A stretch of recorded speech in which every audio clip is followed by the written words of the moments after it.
এই প্রক্রিয়াটি মঙ্গলবার শুরু করতে হবে। মঙ্গলবার থেকে কাউন্ট করে, করে ১১ দিন। কি করতে হবে? মঙ্গলবার দিন আপনাকে একটি আসন পাততে হবে। কালো আসন নয়, যেকোনো আসন। আপনি ঠাকুরের আসনের সামনে পেতে বসলেন। একটি কাঁচের গ্লাসে ভর্তি জল নিতে হবে। তার মধ্যে ২ টো লবঙ্গ নিতে হবে। লবঙ্গটা নিয়ে কাঁচের গ্লাসটা সামনে নিয়ে ৭ বার হনুমান চালিসা পাঠ করতে হবে।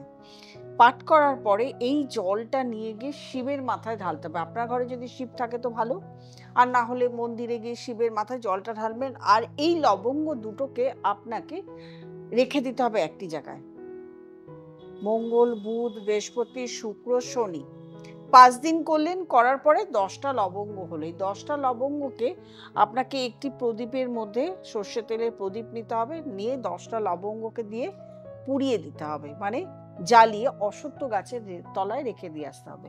আবার রোববার থেকে শুরু করতে হবে। করে দেখুন ১১ দিন আপনার মনস্কামনা পূর্ণ হবে।